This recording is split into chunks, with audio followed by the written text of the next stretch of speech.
Ya, entonces ahora vamos a observar un video. Voy a compartir un video. Esté atento al contenido de este video y luego vamos a conversar, vamos a discutir un poco lo que se va a mostrar aquí, ¿ya? El tema es sobre la Septuaginta. El tema es sobre la Septuaginta, pero vamos a ampliar más, ¿ya? La importancia de esto, ¿no? Ya, a ver, voy a compartir, ¿eh?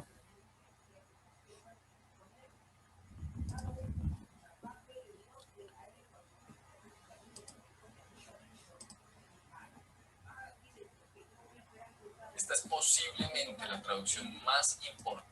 Esta es posible. Pastor Luis Madrid, tiene que compartir pantalla, se olvidado. Sí, ahorita voy a compartir. Estoy buscando el video, espera un ratito. Ya, está probando. Bueno, Wilson, está hablando usted desde... Ya. ¿De dónde? ¿Está con la aureola ya? Desde el más allá. Ya, a ver, atentos, atentos al video. Va. A ver, vamos. Ahí va. Vamos con todo. Posiblemente la traducción más importante de la historia. Fue la primera traducción del Antiguo Testamento a otro idioma. Fue la versión más usada por la iglesia cristiana primitiva y arroja una gran información sobre el desarrollo del Nuevo Testamento. Aún así, muchos cristianos de hoy tienen poco o ningún conocimiento sobre esta importante traducción del Antiguo Testamento. En este video hablaremos sobre la versión Septuaginta.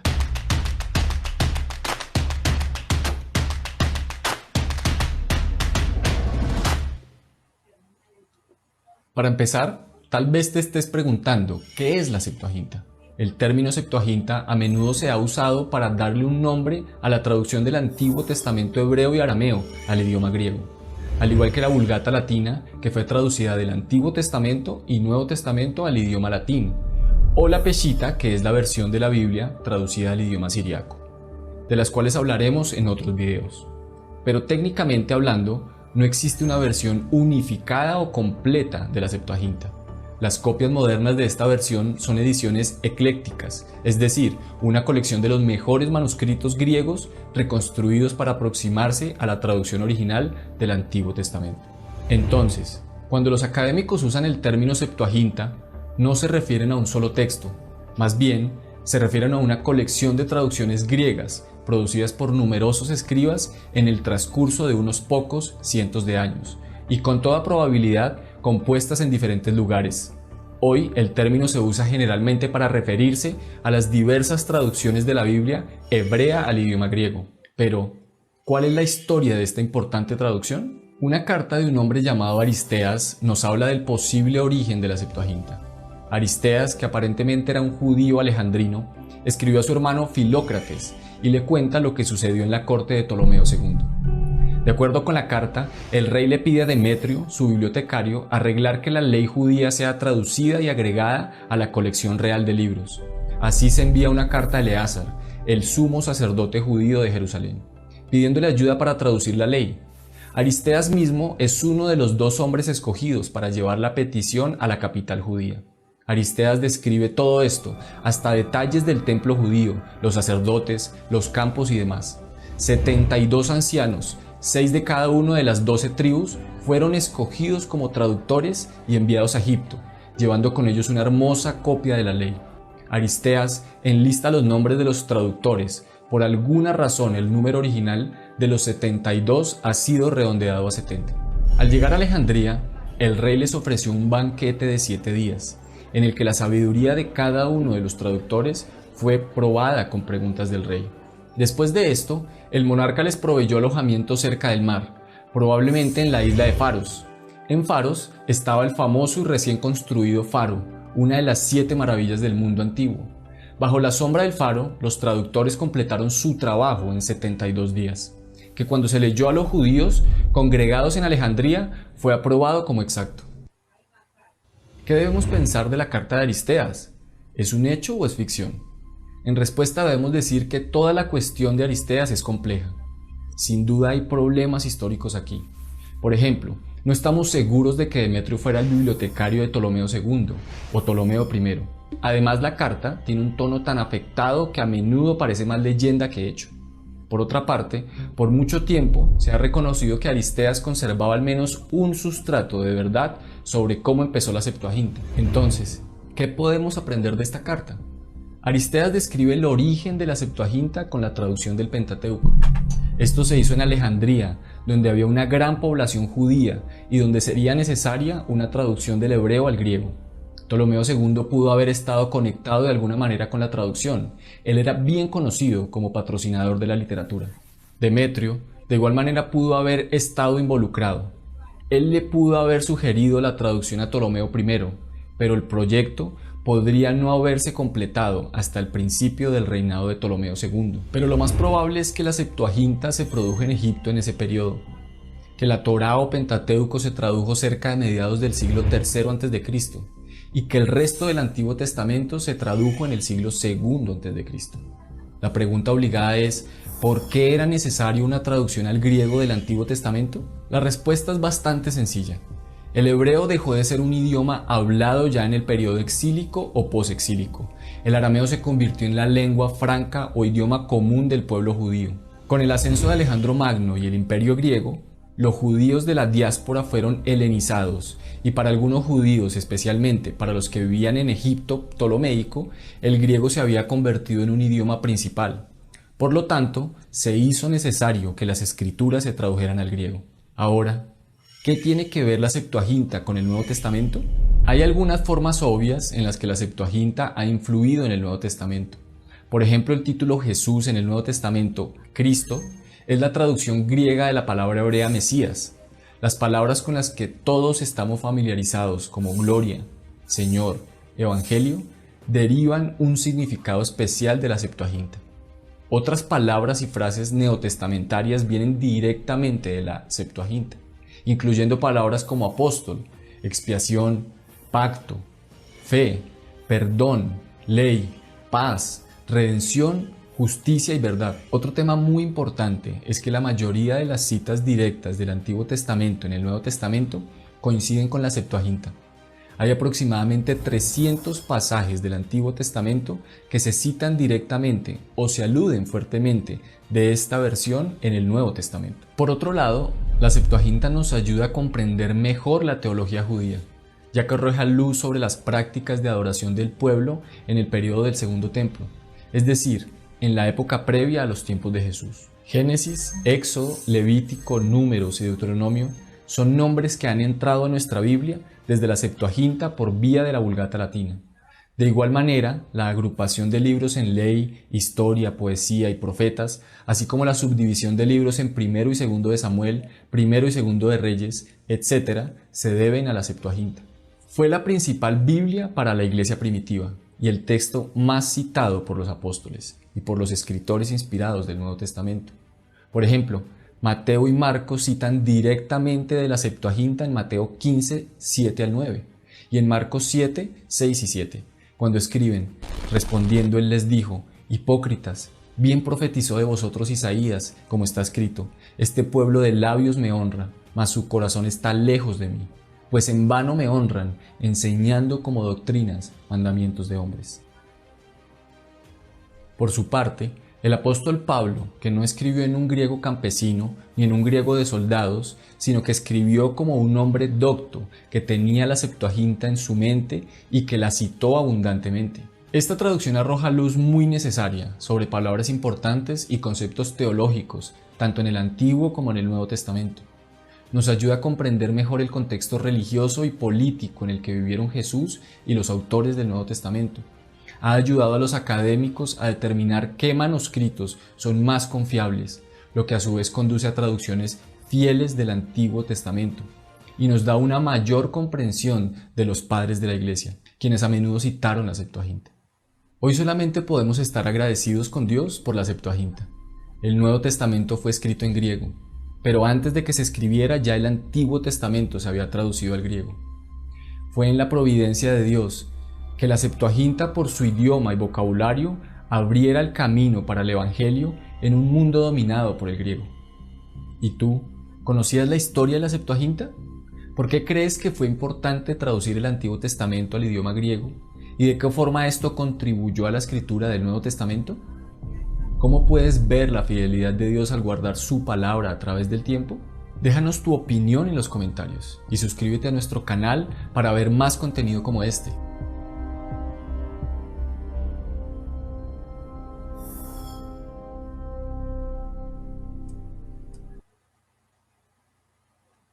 Ya. Ahí está. Ese es el video de la Septuaginta. Y bueno, y al final está dejando preguntas también que vamos a conversar ahora y dialogar un poco sobre la importancia. Esta es posiblemente la traducción más importante de la historia. A ver, un ratito. Fue la primera traducción del Antiguo Testamento. Ya. Vamos a conversar un poco de esto. A ver, suelto la pregunta ya, para ir viendo este asunto. ¿Por qué considera usted que fue importante la Septuaginta, la traducción de la Tanaj hebrea al griego? Porque se iba para poder, desapareciendo el idioma hebreo. Alce la mano nomás. ¿Quién va a hablar? A ver. Alce la mano. yo, O alce profe, la mano, con el, Profe, hay un icono, Daniel. creo, ahí para poner la mano. Daniel Seminario, profe, fue importante porque en el tiempo de la helenización se pudo evangelizar, ¿no? Con ese Septuaginta, y así pudieron comprender e incluso predicar los griegos, ¿no? Ya no solamente podrían predicar los judíos, porque ya había el Septuaginta, entonces podían leer también cualquier tipo de persona que hablaba en esos años. El griego era como ahora el inglés, ¿no? Era como algo global el idioma. Yo creo que por eso fue muy importante para que el evangelio se expanda. O sea, el idioma favoreció la difusión del evangelio, ¿no? El idioma, ¿no? El idioma Sí, ayudó bastante, ¿no? Efectivamente. El sí, griego, como dice el hermano Daniel, era el idioma común, más hablado en ese tiempo, ¿no? Y no solamente en el círculo del pueblo, sino también en el círculo literario, ¿no? El griego La manejaba. pregunta 4, A ver, la, otra opinión. la pregunta 4 son ejemplos que tenemos que hacer. A ver, voy a preguntar ya. A ver, hermano, Ejemplos. William Cabello, a ver. Sí, pastor.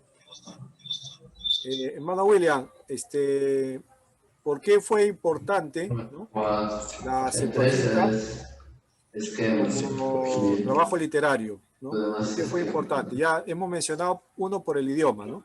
Ya, para poder ser difundido el evangelio en el Claro, idioma vamos que a más se hacer usa. un mapa mental. A ver, ¿qué otra importancia podemos encontrar ahí?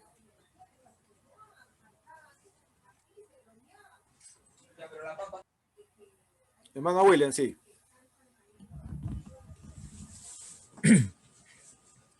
Era necesario, o sea, porque era importante, pastor. No lo escuché mucho porque Sí, había. hay O un sea, audio. sí, ¿por qué fue importante la traducción de la Septuaginta? Es la Eh, pregunta. Pastor, un audio está abierto. A ver, ¿quién está abriendo el audio? Apague su audio, por favor. No sé, está en interferencia. Ya, ¿me escuchó la pregunta, no, hermano William? ¿Por qué fue importante, dice no, pastor? Yo creo que fue importante por el idioma, porque yo creo que solamente los hebreos, como dice los judíos de Alejandría, como dice, para ellos ha sido importante esto, ¿no? Por la nueva generación más que todo, ¿no? Para que puedan también conocer de lo que era pues estos libros sagrados. Ya, muy bien. ¿Alguna otra opinión? Leoncio. Porque con la Septuaginta el mundo internacional, los países internacionales que sabían griego, podían conocer la ley de Dios y todos los libros proféticos o los que tenía el Antiguo Testamento, y así podían conocer a un Dios monoteísta y no como ellos tenían muchos dioses. Ya, Muy bien, perfecto. ¿Alguien más? ¿Alguna opinión de la importancia? Pastor, porque fue más entendible, ¿no? Se podría decir, porque para que la gente podía entender el mayor.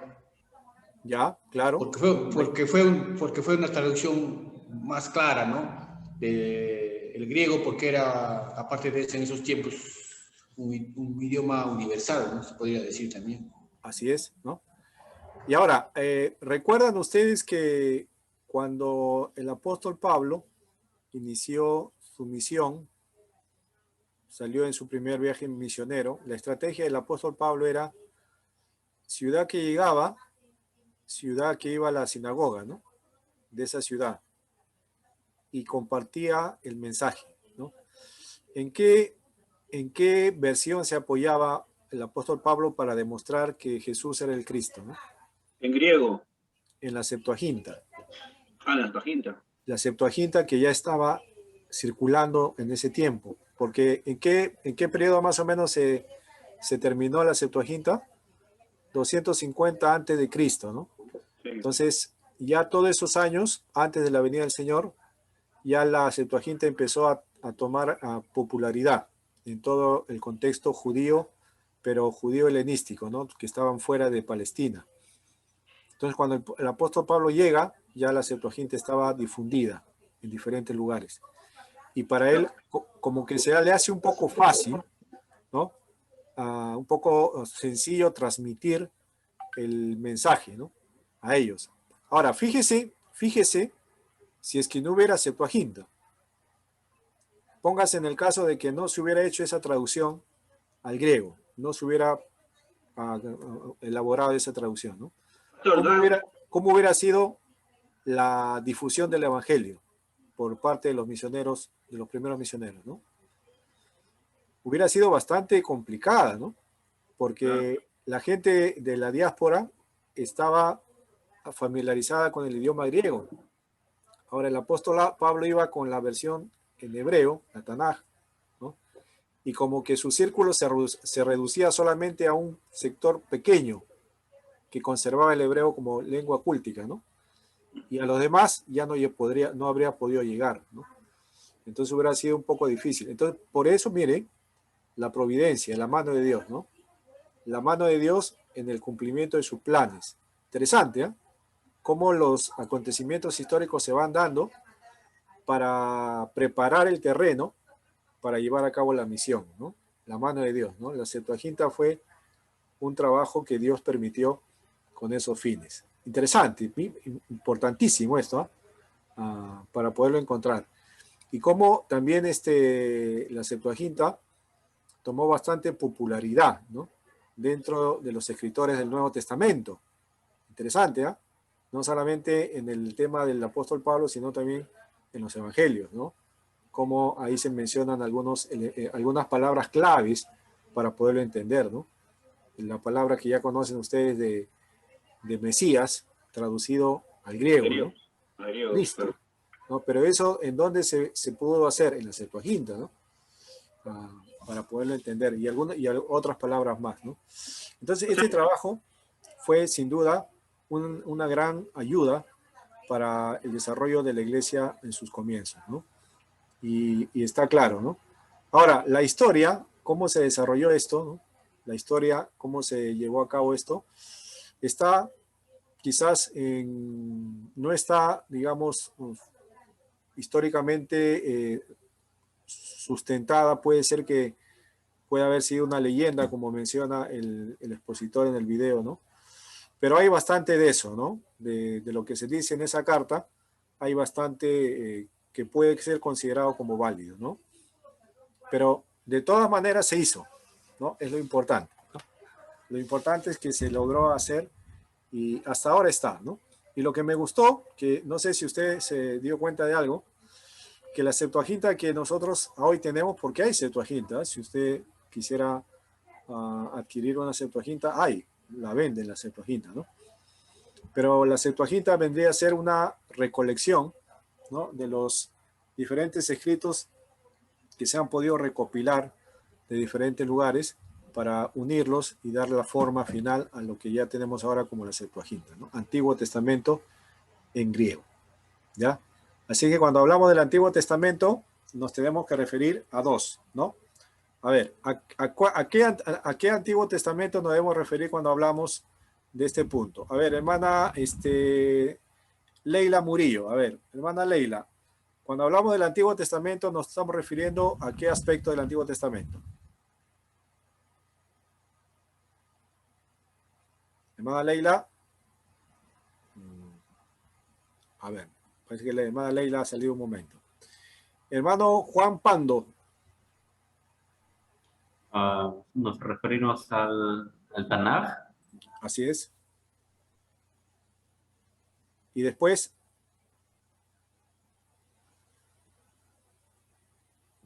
La Tanaj es la versión en hebreo, ¿no? Claro. Y la que hemos visto ahora. La Septuaginta. La versión en griega, ¿no? Uh-huh. ¿No? Son los dos, digamos, escritos de donde empieza la difusión del mensaje del Evangelio, ¿no? Entonces hay que considerar ahí, ¿eh?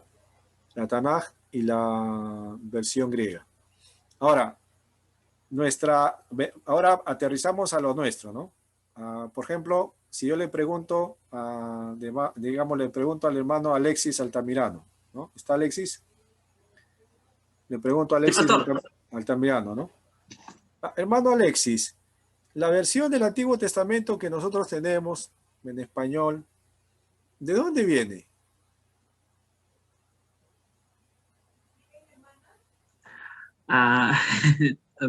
Bueno, hasta donde puede entender ahorita, pastor. Bueno, tenemos lo que es viene de parte de lo que es el Tanaj. No, me confundo, no sé. ¿De dónde? A ver, mientras Alexis va recordando, a ver, hermana Aide, usted, ¿cómo podría responder, no? Si le preguntan, hermana Aide, esta versión del Antiguo Testamento que tenemos nosotros, ¿de dónde viene, no? De la Tanaj, pastor. Ya, perfecto. Muy de bien, la pero Tanaj, de la Tanaj hebrea, ¿no? Por lo menos los libros, ¿no? Los libros que nosotros tenemos son conforme a los libros de la Tanaj hebrea, ¿no? Pero el orden de los libros que nosotros tenemos es los libros de la ley. Ya, la cantidad de libros viene de la Tanaj, los históricos, ¿no? Poéticos, los libros de los profetas mayores, ya, y profetas menores al final. Claro, o sea, a ver, atienden, ¿no? La versión que nosotros tenemos del Antiguo Testamento, cuando hablamos del Antiguo Testamento y vamos al índice en su Biblia de la Reina Valera, ¿no? Va a encontrar los libros del Antiguo Testamento. En cuanto a los libros, la cantidad de libros proceden de la Tanaj, ¿no? Ahí sí, nosotros afirmamos que vienen de ahí, ¿no? Pero el orden, ¿no? La distribución de los libros, o sea, Génesis, tal y como está en nuestra Biblia, ¿de dónde viene? Viene de la versión hebrea, pastor, hebrea. Claro, la Tanaj es la versión hebrea. De ahí vienen la cantidad de libros. Claro, pastor. Ya, pero el orden, si ustedes se dan cuenta, el orden de la Tanaj hebrea no es similar al orden que nosotros tenemos. Voy a proyectar otra vez para que pueda entender. Aquí, ¿ya? A ver. Es la ley, ¿no? Ley, profetas y escritos. A ver, vamos a poner acá la idea, miren. Para dejar todo esto bien claro. Y no entrar en... El orden viene en el canon, pastor, en el canon. Ya, fíjese. Acá tengo yo el orden de los libros de la Tanaj hebrea, ¿ya? Fíjese bien, ¿no? Sí, pastor. Génesis, Éxodo, Levítico, Número, Deuteronomio, Josué, ¿no? Etcétera, etcétera. Después los 12 profetas, Salmos, Proverbios, Job, Cantar, Ruth, Lamentación. Claro. Pregunto, ¿el orden de los libros es similar al orden que tenemos nosotros? No es. No es similar, pues. Mira cómo Esdras y Nehemías, ¿dónde están? Pues, ¿no? Están al final. Las crónicas también están al final. Crónicas también está al final, ¿no? Ujú. Entonces, no es el mismo orden, pero sí Ujú. tenemos los mismos libros. Entonces, la pregunta es, ¿el orden que nosotros tenemos, de dónde viene ese orden? ¿De la Del pueblo Septuaginta? judío, pastor. De la Septuaginta. De la De la Septuaginta, ¿no? Septuaginta viene el orden. Ay, pastor. ¿Ya? La Claro. cantidad de libros viene de la Tanaj, pero el orden viene de la Septuaginta, sin Entonces, ahí incluir le da los importancia. deuterocanónicos. Claro. ¿Ya? Entonces hay dos consultas. La Tanaj nos permite la cantidad de libros y el orden viene de la Septuaginta. De la Septuaginta. Listo. Es del pueblo judío, como dijo, ¿no? Claro, los dos vienen del trabajo del pueblo judío, prácticamente. Es el trabajo de ellos, ¿no? No es trabajo de la iglesia, es trabajo del pueblo judío, ¿no? De esa manera ya podemos captar mejor, ¿no? Ahora, el Antiguo Testamento, ¿no? El Antiguo Testamento tiene mucha importancia, como ya vimos, para la formación de la iglesia en sus comienzos. Eso está claro, no se olvide, ¿eh? La Septuaginta. Y el reconocimiento de los libros inspirados vienen de la Tanaj, ¿ya? Eso está claro. Muy bien, ¿alguna pregunta hasta ahí? Pastor, en la versión católica solo se han añadido los libros deuterocanónicos, ¿no? Los 7 libros. Los 7 libros que están también en la Septuaginta se han añadido, ¿no? Porque, como dije, la Iglesia Católica toma como referencia la Septuaginta y ellos consideran que esos libros deben ir, ¿no? O sea, yo tengo todo esto. Por la edición del Papa. Por la autoridad que ellos asumen, ¿no? Por la autoridad eclesiástica que ellos asumen, definen que eso. Esa es la diferencia. Muy bien, entonces hoy hemos visto, ¿no? Un poco los aspectos generales del Antiguo Testamento, cómo se formó el canon, la distribución de la Tanaj, un poco de su formación, su aceptación, ¿no? La versión de la versión griega, ¿no? Su importancia, un poco de historia, cómo nos llegó a nosotros el resultado final que ahora usamos, ¿no? Elementos importantes, ¿ya? Que usted debe considerar y conocer. ¿Hay alguna pregunta? Si no hay ninguna pregunta, entonces yo voy a dejarles. Pastor, una pregunta. Sí. Adelante. La Septuaginta, entonces, la primera traducción de los libros canónicos, la primera traducción en la historia. Es la primera traducción de los libros canónicos hebreos a otro idioma. Arameos, hebreos. Porque después hubo otra traducción, ¿no? Como menciona, la Peshita, ¿no? La traducción Peshita del idioma siriaico, ¿no? De los sirios. Pastor, una consulta. Sí. Si, por ejemplo, la Iglesia Católica cambiara totalmente el orden de la Biblia, bueno, que ellos tienen en consideración la Biblia que han armado, no afecta en nada en el tipo de Biblia con lo cual nosotros trabajamos, ¿verdad? No, ellos tienen los mismos libros, solo que han incluido 7 más, ¿no? Han incluido 7 libros más que están dentro de la relación de la Septuaginta, ¿no? Sí, son agregar los deuterocanónicos, ¿no? Que son segundo ciertas canon. modificaciones, sí. Segundo canon, ¿no? Deuterocanónico, segundo canon. Y que puede verlo en cualquier índice de cualquier iglesia, de cualquier versión católica. Dios habla hoy, por ejemplo, lo incluye, ¿no? La Biblia latinoamericana también lo incluye ahí, ¿no? La Biblia de Jerusalén también lo incluye, ¿no? Hay un ente internacional o universal que protege lo que es el derecho de la Biblia que nosotros conocemos, por ejemplo, la Reina Valera, la NBI, no sé, ¿no? La TLA, o son Biblias que son creadas, que han sido, bueno, son traducciones de la Biblia ya hechas hace tiempo y ya han quedado marcadas. Bueno, actualmente hay una agrupación que se dedica a esto, ¿no? Que son las Sociedades Bíblicas Unidas, ¿no? Que ven todo lo que es el trabajo de traducciones, la lingüística, los idiomas, la redacción, la corrección y todo eso, ¿no? Son organizaciones que se dedican a esto, ¿no? Que se han ido, en la historia se han ido formando, ¿no? pero los primeros trabajos de las traducciones a los idiomas propios empezaron ya con la Reforma, ¿no? Por ejemplo, Lutero hizo una primera traducción al alemán, ¿no? Por ahí hicieron al inglés, y así, ¿no? Casidro de Roina, ¿no? Hizo al español, ¿no? Y así, ¿no? Pero ya ahora como que han tomado ya una organización, ¿no?, más formal, ¿no? Sociedades Bíblicas es la que se encarga con todo su equipo de ver las traducciones, las revisiones, ¿no? Depende de la Claro, editorial, pastor, yo pero creo. la TLA, la nueva traducción, o Ya. la traducción viviente, creo que, Sí.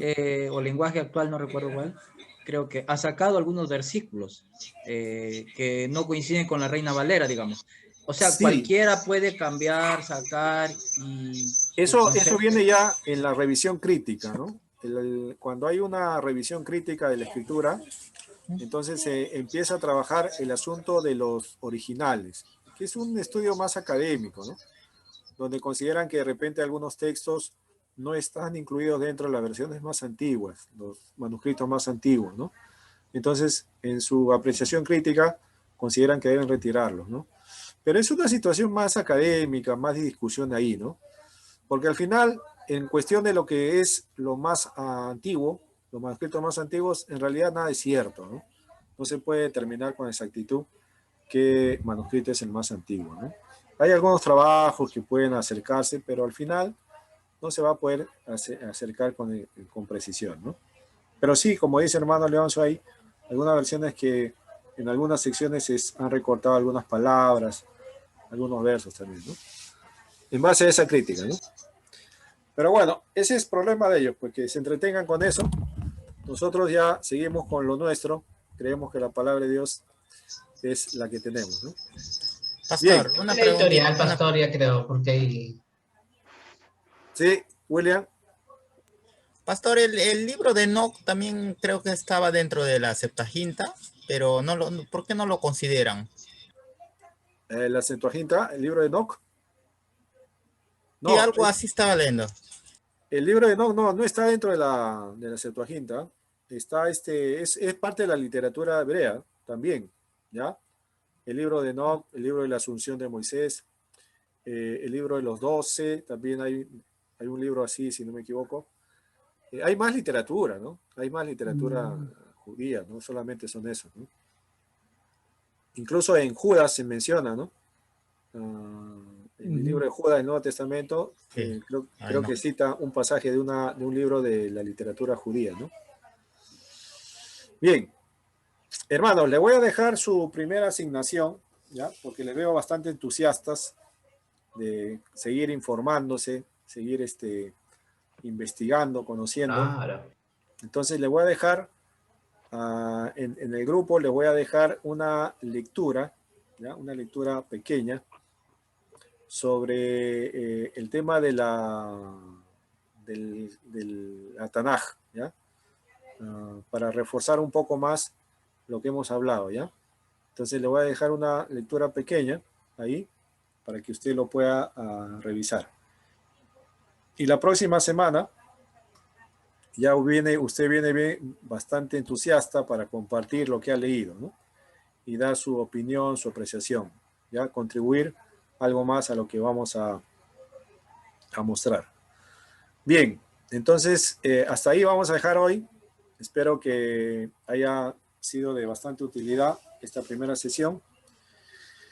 Y nos vemos el próximo martes a la misma hora y por el mismo Zoom. Profesor, disculpe. Con la misma tarea.